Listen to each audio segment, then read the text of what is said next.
खरं तर सरकारला कोणती सरकारने जी केलेली पापं आहेत, सरकारने घातलेला गोंधळ आहे, सरकारने केलेला भ्रष्टाचार आहे, सरकारने सत्तेचा दुरुपयोग केलेला अतिरेक आहे, कायद्याची पायमल्ली केलेली आहे आणि त्यामुळं यांची सगळी केलेली पापं उघड्यावर येऊ नयेत म्हणून त्यांना विरोधी पक्षनेता कदाचित नको असेल. परंतु हा सर्वस्वी अधिकार अध्यक्षांच्याकडे आहे आणि कुठलाही 10% वगैरे संख्येचा नियम नाही हे स्पष्टपणे आम्ही पुराव्यासह दिलेला आहे. त्यामुळे अध्यक्षांनी तातडीनं निर्णय घेण्याची आवश्यकता होती.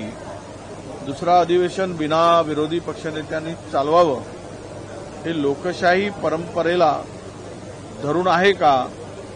लोकशाहीमध्ये पद्धतीनं राज्य चालवायचं असेल आणि तर त्यांना विरोधी पक्षनेता पद न भरून कसं चालवता येईल? सत्ताधारी आणि विरोधी हे कोणी एकमेकाचे वैरी नाहीत, दुश्मन नाही. सरकारने केलेल्या चुका किंवा सरकारला जनतेच्या हिताचे प्रश्न सोडवताना मार्ग भटकत असेल, गाडी रुळावरून घसरत असेल तर त्या रुळावर आणण्याचं काम विरोधी पक्ष म्हणून आम्ही करतो.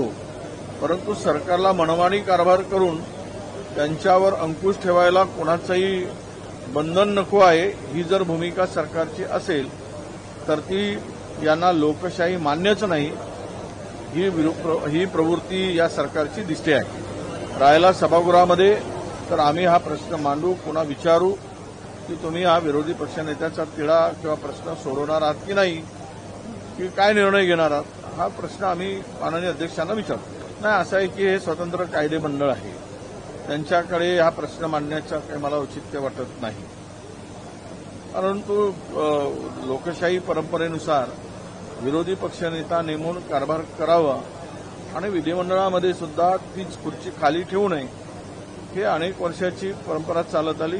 संख्याबळ नसताना सुद्धा यापूर्वी अनेक वेळा विरोधी पक्षनेतेपद दिलं गेलं.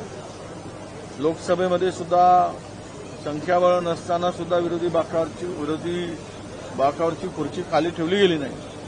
हे संकेत, ही परंपरा मोडीत काढू नये अशी आमची अपेक्षा आहे. प्रचंड पीडब्ल्यूडीमध्ये पदांचा मोठा बॅकलॉग आहे. खूप मोठ्या प्रमाणात पदं रिक्त आहेत. अनेक वर्षापासून तर प्रमोशनचा तिढा जो होता तो पण तसाच पडलेला आहे आणि अशा वेळेस तिकडे अनेक ठिकाणी माणसंच नाही.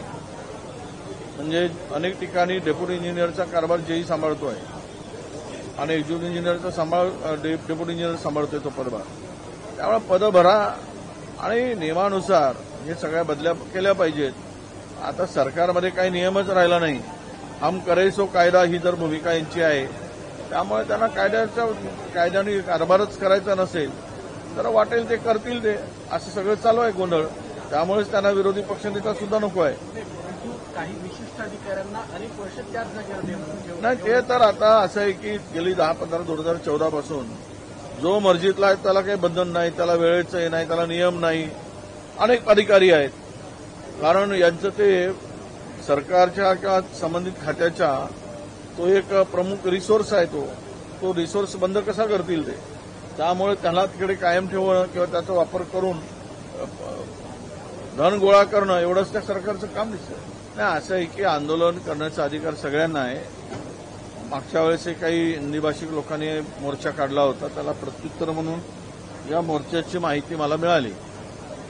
आता तो मोर्चा सुद्धा बिना परवानगीनंच होता.